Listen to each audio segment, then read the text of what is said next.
guys, Connor here. I am currently sitting outside Henry's in the Jailhouse, and what I'm going to be doing today is taking a quick tour of 3 of 4 of the Clover Group bars. So that's going to be Henry's in Jailhouse, White's Tavern, and the Fountain Bar, otherwise known as Fountain Lane now. I don't know much about these bars. 4 of the most historic bars. Now Henry's in Jailhouse sort of one big complex. Fountain Lane used to be the Fountain Bar, and that's been open since the early 1900s, and White's Tavern has been there since, on record, first establishment in the late 1600s. Who own these bars also own bars like Margot, which used to be the basement, and also Pug Uglies, which used to be Morrison's. They've done a really good job of restoring and keeping the history alive in these bars. Like for instance, out here in the alleyway, there's history playing on audio speakers.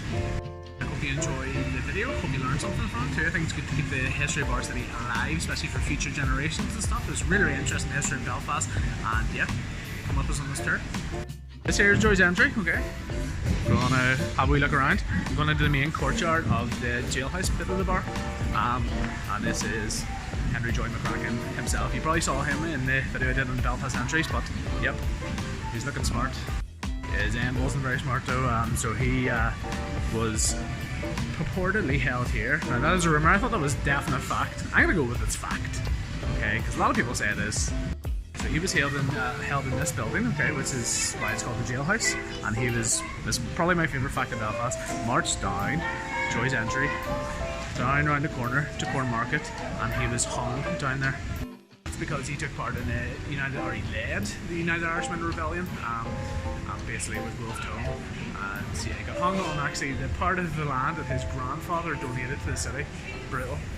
So a lot of the building is actually original, so this brickwork, and you'll actually see some bars and windows and stuff like that, that's all original, okay, so I believe that dates back to the 1700s, okay, I don't know the exact date of that, but he was hung on 1798 with the least end, so you can see that they've sort of kept a lot of the original stuff going here and refurbed it quite tastefully. So that's the Jailhouse. I was talking earlier about the speakers, okay, so generally they'll be playing the history of the Jailhouse and the surrounding area and Henry Joy McCracken, so it's quite good. Hopefully a bit of a learning experience for you while you drink your pint. I also love how they've done this, okay, so they do this up sort of Christmas time and different holidays and stuff like that. They'll do different themes each time. So obviously it's set up now for the rugby that's going to be happening now in 6 Nations. So really cool spot, very, as they say, Instagrammable. At the Henry's, okay, and I've also warned you, I've already been in there talking to the manager Miriam, and it is very, very busy. And it's really good to see on a Saturday afternoon. This is Henry's, okay, so it says established 1798, that's the whole sort of complex, but the first bar stood in this spot in about 100 years ago or so. So I'm gonna go inside and give you a look around. I may not be able to say much because, as I said, it's quite busy and quite noisy, but I'll do my best. So this is Henry's itself. It's a lovely bar, sort of, I don't know, Art Deco 1920s sort of style, I suppose, like almost like a jazz bar, but very, very busy, as I said. So I love the feel of this bar, okay, so they've kept the sort of old pillars and that sort of colour tone from like the turn of the century, whereas I said it would have been a bar about 100 years ago, and I love the big long cool looking bar too. So this here is where they'll play a lot of their live music, okay, so that's going to be Irish traditional music, and they'll have Irish dancers and stuff too. It's really lively, especially on like a Friday and Saturday night, and there's a lot of like hens and stag parties and all here too, so great vibe.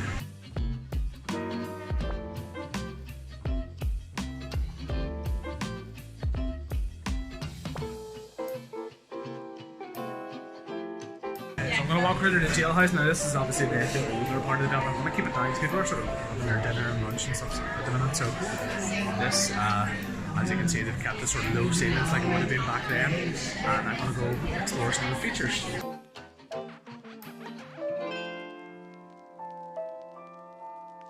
As you can see, walking upstairs here, okay, it's a bit ladder, so I can talk a bit more. Got some of the original brickwork, okay. It's obviously bolstered up a wee bit, like, but all this is new. Got some of the older window frames and stuff too, I believe. So really nicely done. So upstairs here is their gym unit, and you'll be able to see some of the older features as we go in here. You can actually rent these spaces too for parties and things, which is a really good feature. We had Tina's 2 of her last birthdays in here actually. So this is what I'm talking about now. Now this is more like it. You can see how old this is. You can see all the beams, the old exposed beams on the roofing, and the barred windows too. It's amazing to think that Henry Joy McCracken might have actually been kept in this spot, and this used to be an old jail. I wonder what stories were like coming out of this place too. It's incredible looking. So I've also been told that these are inscribed beams. Now, I've been looking about, I can't really see too much, but maybe somebody can tell me what they're inscribed as. Send me a message. Or maybe inscribed beams is an architectural term I have no clue about. So, could be that. More likely that. But yeah, like the cool little windows too. And also, down that alley in Joy's Entry was where the Belfast newsletter was set up. FYI. So the founder of Belfast's first paper, the newsletter, as I said there, was Francis Joy. Okay, so that's Henry Joy McCracken's grandfather, and he actually printed it down in where Joy's Entry is now, and the entry is named after him. And what Henry's and the Jailhouse do now is they do a 3-monthly newsletter, which I didn't know about, so I'll have to look out for that. And that's sort of the mark and pay testament to the history of that too. And it gives you like news and events going on here.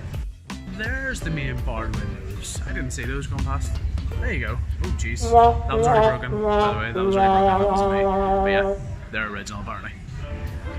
If you walk out here, there's also a lovely little area for the summertime and stuff. You smoking area. Isn't that nice? Quirky. The staff are well versed in the history of the building and the surrounding area like Joy's Entry and stuff, so while you're going to be Sambuca and a pint of Guinness tonight, make sure to ask the bar person who was the founder of the Belfast newsletter or something like that. Let's see what they say. I'll get told that. It's probably quite busy in here, as it usually is on Saturday night, but it's worth a try anyway, isn't it? Like, right, it's time to leave this beautiful place. Oh, love those school walls. I suppose also I'm getting to see new things I didn't see when I'm exploring a bit more. Because usually I'm absolutely steaming in here. But yeah, off to White's Tavern. So one final fact before I go, okay, so I don't know if you can see it very well, okay, but there's sort of like wee holes that go across here, okay, and that's because this sort of section here of the alley was the printing press for the Belfast newsletter, the old one. So the holes were where there used to be hooks, and they used to hang like the paper out to dry. It must have been like to dry the ink and stuff like that, or I don't really know. I don't know if they made their own paper themselves, so maybe they had to dry that, but there's another wee fact for you, and yeah.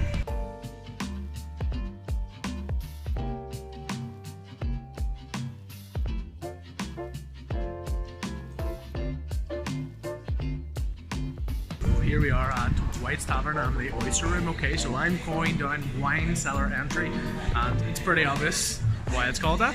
It used to be wine cellars and spirit merchants, fishmongers, things like that. They used to sell their wares down this alleyway. White sort of building originally was White's, and I can't remember what it was called back then. It was established in 1630, so it makes it one of, if not the oldest bar in Belfast. Here it is here. So Clover Group also own this, okay, and they have refurbished it lovely and tastefully.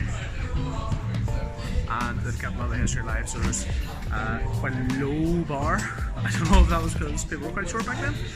Maybe because pumps for like ale and stuff were a little bit less pressurized and stuff, okay, but here's some lovely art here too by Danny Simpson, local artist. Looks great. As you can imagine, during the summertime this will be chock-a-block and people out for a smoke, listen to some music. I think they'll set up a wee stage there, they did on Culture Night, so hopefully they do that again too. But this is only refurbished the last year again after being taken over. So that bit there through the yellow doors is the Oyster Rooms, okay, so that was set up, well, it's named after a guy called John Walker, okay, he was a fishmonger and spirit merchant who set up his shop down here, and he used to get his oysters from Carneyford and Belfast Lock. Sell them here while people listen to music and have a little drink, which they are now doing again, which is great to see. And they do source all their oysters, I think, locally as well, so that's also good to see. Shop local, everyone.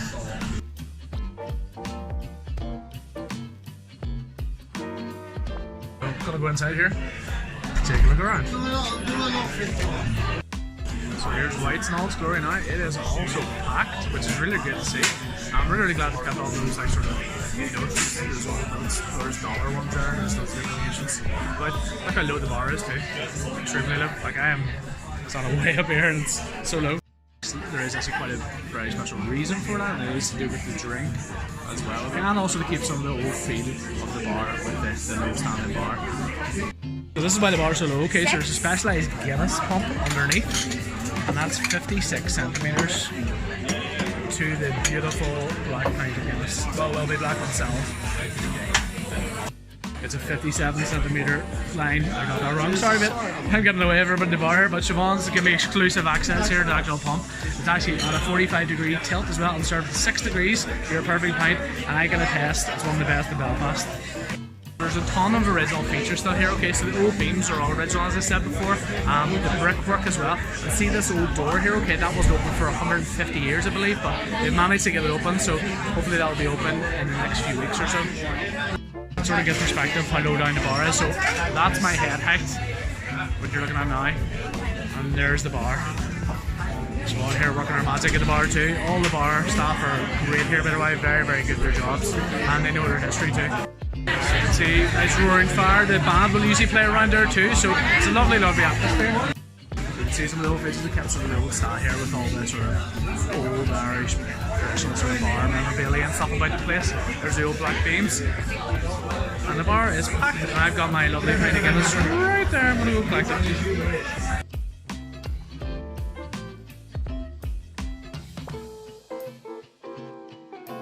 So look at that. A thing of beauty. Let's try it. A little taste test there.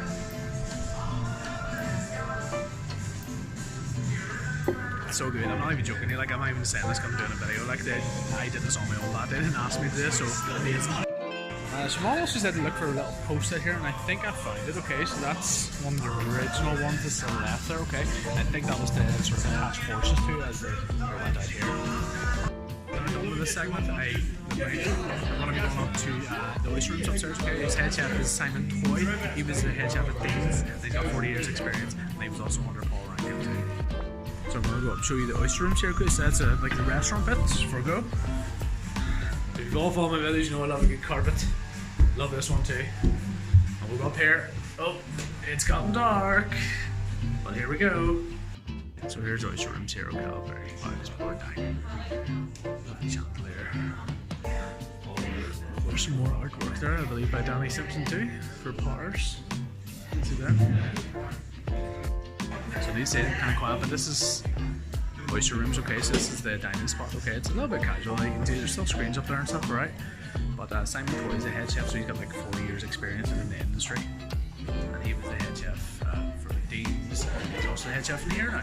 And he worked under Paul Rankin for a lot of years too, so you know you're going to get quality food. So I'll leave now, and I'm going to go over to Fountain Lane, but I hope you enjoyed that little quick pit stop at White's Tavern. Definitely get down here for one. This pint of Guinness in Belfast. Guinness.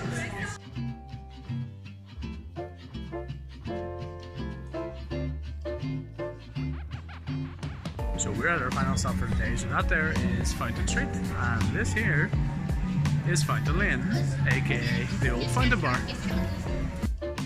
So the original bar was set up in 1901, and that actually was completely destroyed, or mainly destroyed, during the Blitz in 1941. So the owners at the time have been told rebuilt in 1955, and it became the Fountain Bar. And then last year, just after White's Tavern was open, Clover Group reopened it again, refurbed it completely, opened up the upstairs property.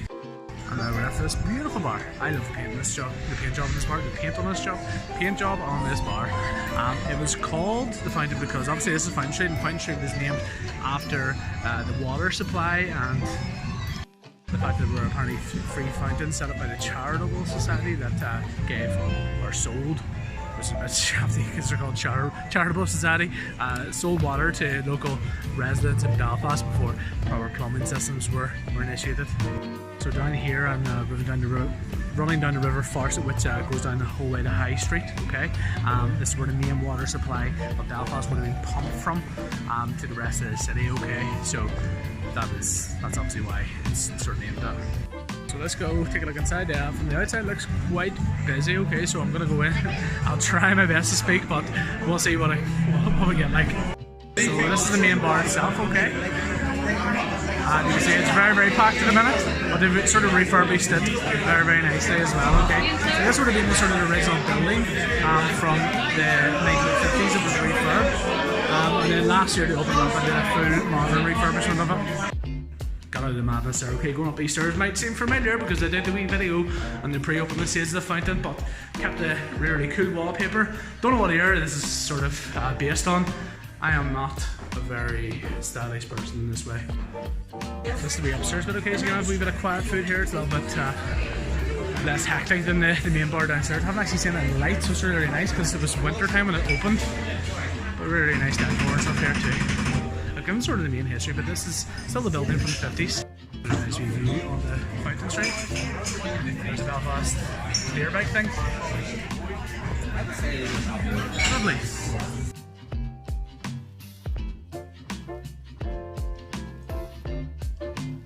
So that's me done with the tour of the Clover Group bars, or four of the most historical bars in the city. I hope you learned something about it, got a wee bit of an education about why they're named, what they are, what the historical significance of the city is. So I'm going to sit here, try to play the Guinness, have a bit of food, heard food's lovely in the Fountain Lane, and I'm going to upload these videos now. Okay, I hope you enjoyed that anyway, right? So follow our page if you haven't already, subscribe to our channel on YouTube, and I'll see you guys later.